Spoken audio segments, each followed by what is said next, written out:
Hola, mi nombre es Luis, yo soy nacido en Los Ángeles. Pues yo tuve una infancia normal, tuve mis dos padres y sin embargo fue tan cómoda la cosa, más de lo que yo supe que cómo manejarlo. O sea, yo tenía la libertad de estar solo en casa, cuando iba a la escuela y regresaba, no, mis padres siempre estaban trabajando y pues yo tuve mucha libertad. Entonces, así es como yo comencé a involucrarme con la marihuana. Lo comencé haciendo en la escuela y lo hacía sin precaución a que se dieran cuenta mis padres o que hicieran algo cuando llegara a la casa, porque yo sabía que podía llevar amigos a la casa, usar drogas allí, y no iba a pasar nada porque no se iban a dar cuenta. Así que pues comencé a conocer gente nueva y como actividad social es lo que hacíamos, es usar marihuana y pues yo con la libertad que se me prestaba, abusaba y pues, yo solo hacía mis propias decisiones equivocadas. Pues ya estaba aburrido de la marihuana, era lo mismo todos los días, quería experimentar algo diferente, algo nuevo. Entonces la marihuana se terminó convirtiendo en metanfetamina.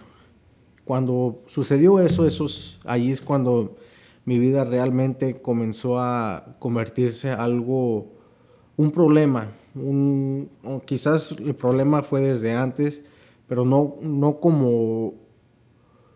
Más bien el problema fue desde antes, desde que comencé a hacer drogas, tomaba las decisiones que no debiera, pero cuando comencé a hacer metanfetamina, sí, mi vida se convirtió totalmente oscura. Era todo lo que me dedicaba y era todas mis ganancias, todas mis mi tiempo, todo lo que hace una persona normal. La metafenamina me trajo muchos problemas, o sea, me metí en problemas con la ley, por posesión iba a la cárcel, luego tocaba ir a las cortes y el juez de las cortes me mandaba a centros de rehabilitación.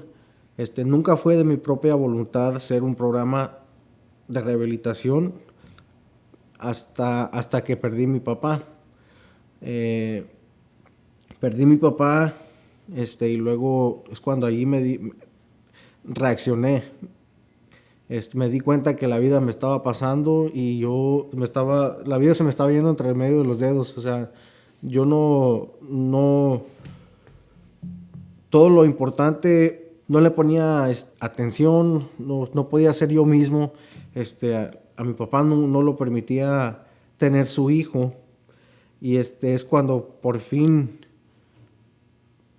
un programa de 12 pasos fue lo último que hice. Entonces yo hacía programas sin la voluntad propia.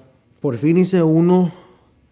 El último que hice fue no digo que funcionó, pero hice el programa y luego estuve sobrio por 12 años, por 12 años. Estuve sobrio por 2 años, 2 años y medio.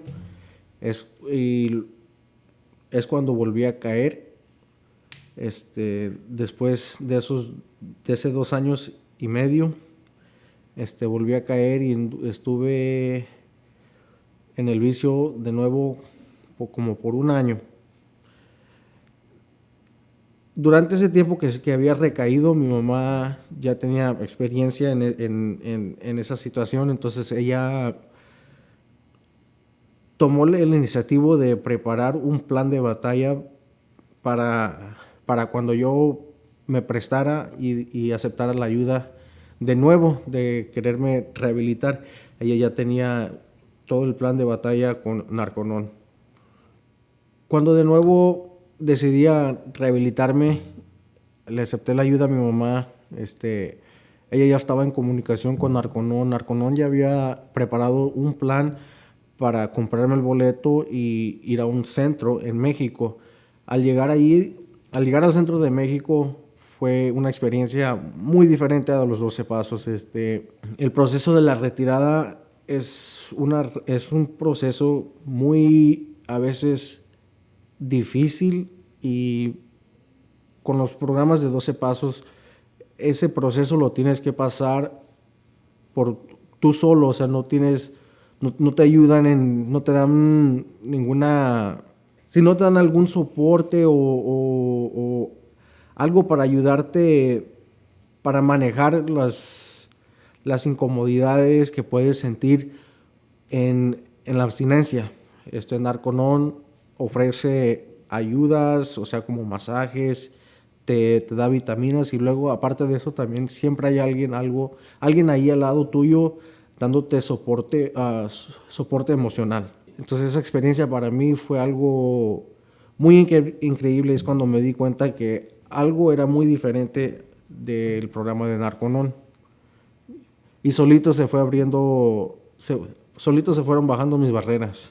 Luego el detox, esa experiencia fue algo extraordinario para mí, porque es donde aprendí a manejar manifestaciones que me hacían sentir incómodas, o sea, de reservaciones de tal vez poder usar otra vez o querer usar otra vez. O sea, con el programa del detox se siente lo mismo, que no quieres estar haciendo eso, o que está muy caliente dentro del detox, y a veces te entran pensamientos donde te quieres dar por vencido, pero a la vez es algo que se siente como hacer ejercicio. Pues ves que te cansas, pero se siente bien a la vez, o sea, se siente bonito. Tiene sus recompensas. Ahora, con los objetivos locacionales, eso a mí me ayudó para poner mi atención hacia afuera, porque cuando yo usaba drogas, siempre mi pensamiento, solo me fijaba hacia adentro del cuerpo o sea, si acaso, o sea, ya se me viene bajando la dosis, o no me gustó la dosis o algo. O sea, siempre mi atención era hacia adentro de mi cuerpo. Entonces, con los objetivos locacionales, aprendí a enfocar mi atención hacia afuera de mi cuerpo y a mis alrededores. Life skills, eso para mí fue algo un poco incómodo. Fue incómodo, pero algo muy necesario. Algo muy necesario para descargar cualquier culpa, cualquier resentimiento de cualquier cosa que haya haber pasado en mi pasado, cualquier decisión que yo he tomado que me había arrepentido, cualquier cosa. Todo eso lo desahoga uno y aprende nuevas herramientas en cómo manejar situaciones cuando se te vuelven a presentar situaciones que te pueden sentir incómodo, porque las veces anteriores que se te han cruzado esas situaciones, tomaste decisiones que no estás tan orgullosos de ellos. O sea, con los 12 pasos nunca sentí que yo le di la vuelta a la página de esa parte de mi vida. Con los 12 pasos siempre, o sea, es un dicho que dicen ellos, que siempre vas a ser un adicto. Entonces yo creo que escuchando eso, aunque sí dejé las drogas y estuve sobrio por 2 años y medio con el programa de los 12 pasos. A cambio de eso, el programa de Narconon no solo te da un avance en darle la vuelta a la página de esa parte de la vida. O sea, con Narconon no siempre Narconon no crea que vas a ser un adicto toda tu vida.